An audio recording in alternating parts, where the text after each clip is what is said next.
Assalamualaikum warahmatullahi wabarakatuh. Perkenalkan, nama saya Muhammad Adib Haryadi. Hari ini akan melanjutkan hasil praktikum yang akan kita praktekkan, yaitu tentang snapshot dan juga clone, atau lebih tepatnya membuat snapshot dan mengclone virtual machine kita. Nah, kita langsung saja buka Kali Linux yang telah dipasang bebas OS-nya. Kita hanya ingin mengetes. Setelah itu kita buat terlebih dahulu snapshotnya. Nah, untuk buat snapshotnya kita harus ke tool machine dan tag snapshot. Nama yang dikasih juga bebas. Misalkan saya pilih VM awal. Nah, kita klik OK. Dan di kanannya kalau kalian aktifkan notifnya, dia akan memproses tagging snapshot. Berarti telah dibuat. Nah, dan disinilah baru kita coba untuk ubah atau menambah settingan yang kita mau, seperti sudo apt update.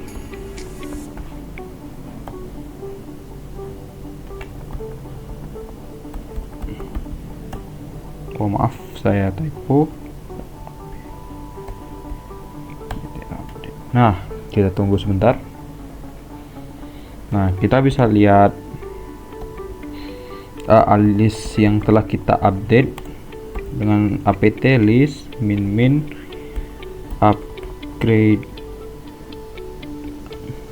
upgradable. Nah, keluarnya kita telah menampilkan yang telah kita update listnya. Keluarnya tinggal tekan Q, baru kita coba menginstal Apache dengan sudo install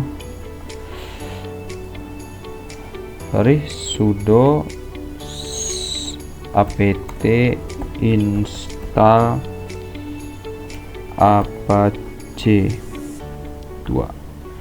Jangan lupa min y biar nggak ada notif yes or no. Nah, telah berhasil kita install, baru kita coba aktifkan dulu sistem dengan sudo system ctl start. Berarti kita jalanin Apache-nya, Apache 2.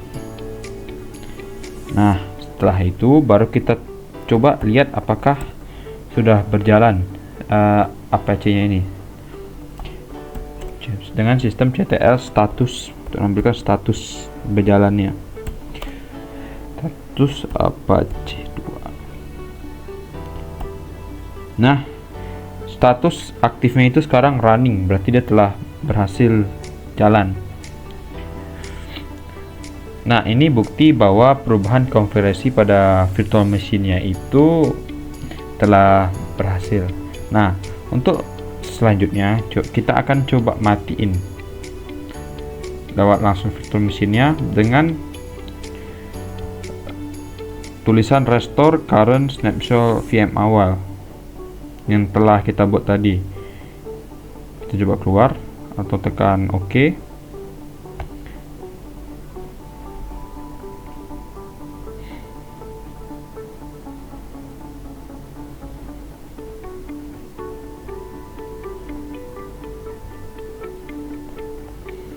Nah, VM awalnya telah tersimpan. Jadi kita kalau ingin coba lihat perubahannya, kita tinggal masuk lagi.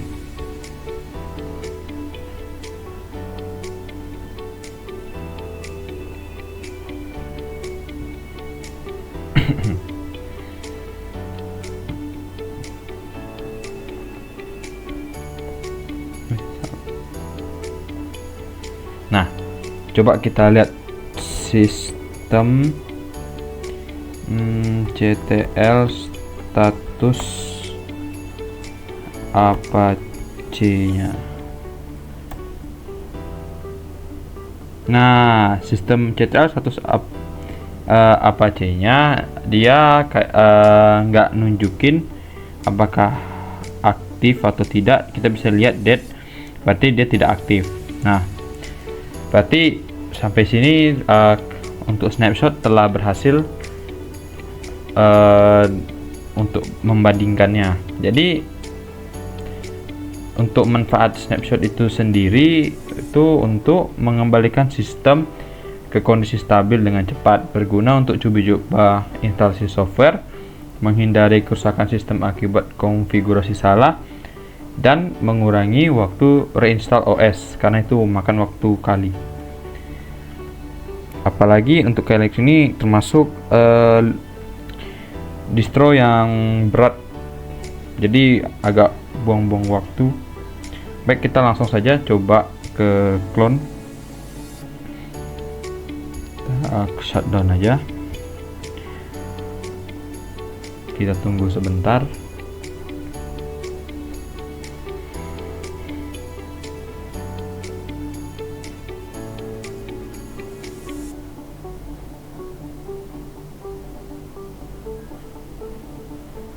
Nah, untuk clone ini sangat simple, kan tinggal klik kanan pada virtual machine-nya. Nah, pilih fitur clone. Nah, jika sudah pilih, jangan lupa clone type-nya ini full clone, berarti semuanya. Oke. Dan snapshotnya itu current machine state. Nah, berarti ini salinan yang lengkap dari kondisi awal Kali Linux-nya. Nah, kita tekan finish dan dia akan membuat.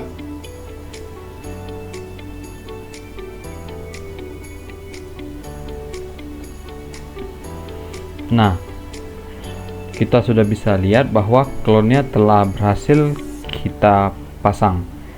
Nah, untuk clone-nya sendiri itu memiliki manfaat seperti snapshot, yaitu membuat duplikasi VM atau virtual machine itu siap kita pakai, digunakan untuk server cadangan, testing atau distribusi, tidak perlu install ulang OS berulang kali, dan mempermudah percobaan jaringan, misalnya server klien yang akan kita lakukan nanti di praktikum selanjutnya. Baiklah, hanya sampai situ untuk snapshot dan clone. Maaf jika ada silap kata. Saya tutup dengan wassalamualaikum warahmatullahi wabarakatuh. Assalamualaikum warahmatullahi wabarakatuh. Perkenalkan, nama saya Muhammad Adib Haryadi. Hari ini akan melanjutkan praktikum yang sebelumnya. Kali ini saya akan membahas tentang simulasi jaringan antar virtual machine. Nah, kita langsung saja. Pertama, kita setting dulu internet kedua Kali Linux-nya ini itu internal network dengan nama terserah, supaya bisa akses antar virtual machine.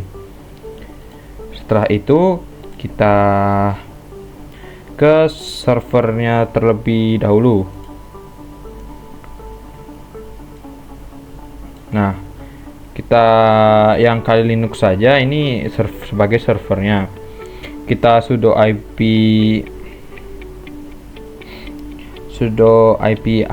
addr flash dev ini untuk membuat address kita, yaitu 192.168.50.1. Nah, baru kita log dengan sudo IP link set at 0 up. Nah, jika sudah seperti ini, kita langsung ke kliennya.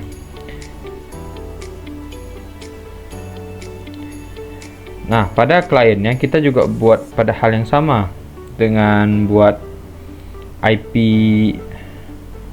baru untuk yang klien dengan sudo IP addr add 192.168.52. Yang sebelumnya itu 1, berarti yang ini 2 karena kita mau server klien. Nah, yang 2 ini klien. Oke ya. Baru kita tutup dengan sudo ip-link set at 0 up. Jika sudah, kita tes ping terlebih dahulu. Nah, saya tes ping yang server tadi yang satu, berarti ping 192.168.51. Nah, bisa dilihat jika seperti ini muncul berarti sudah berhasil.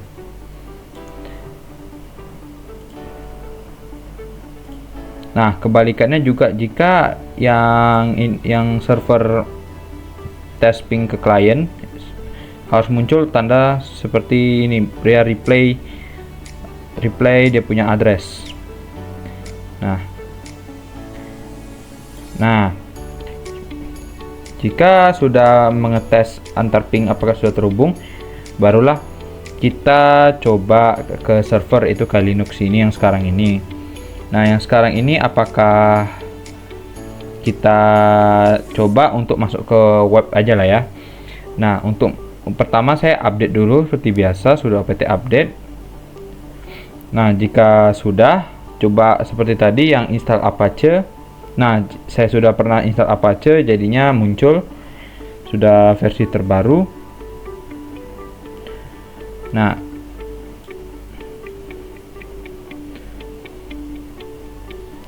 sesudah install Apache, kita coba runkan dulu dia punya statusnya dengan sistem ctl status Apache. Jika belum, kalian kalau VM dia seharusnya kita harus manual dengan sudo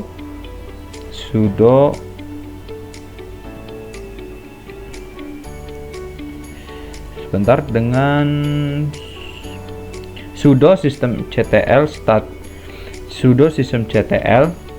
start Apache 2. Nah, start ini untuk memungkinkan kita supaya bisa mengizinkan dia secara langsung untuk berjalan Apache-nya.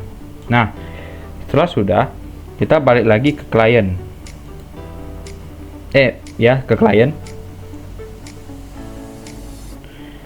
Nah, di klien ini kita coba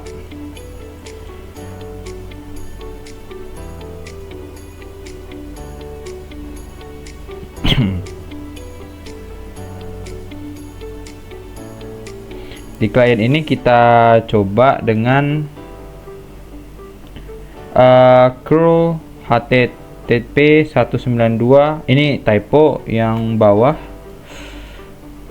seharusnya ya ping 192.168.50.1. Ini saya ngecas ulang karena tadi ada sedikit kegagalan. Nah, baru setelah saya cek ulang karena typo tadi, bisa dengan komen atau sintaks curl http 192.168.50.1. Nah, dia akan muncul dengan doctype HTML public,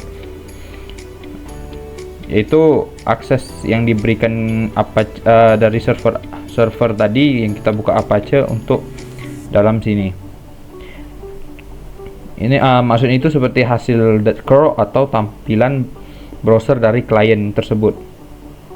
Nah, untuk penjelasan singkatnya, jadi pada VirtualBox server client itu kita bisa menghubungkan dengan internal network yang telah kita ubah tadi, yaitu terhubung seperti berada satu switch atau LAN atau pada wifi yang sama juga bisa. Tidak membutuhkan NIC fisik, komunikasi hanya terjadi dalam host atau komputer utama, dan kecepatan jauh lebih cepat dibanding jaringan fisik. Jadi prinsip kerjanya seperti ini. Setiap virtual machine memiliki virtual NIC. Virtual NIC ini terhubung ke virtual internal switch. Hypervisor menangani routing, frame, switching, and broadcast. Dan tidak ada paket yang keluar ke jaringan asli, LAN atau WiFi. Kalau keuntungannya itu banyak, itu seperti aman karena jaringan terhubung total, cocok untuk mau ngetes ping, bisa buat laboratorium jaringan tanpa router atau switch fisikal, dan dapat membuat banyak topologi seperti server client, multi router, dan juga IDS lab. Nah, baiklah, sekian dari saya. Maaf jika ada salah kata. Saya tutup dengan wassalamualaikum warahmatullahi wabarakatuh. Terima kasih.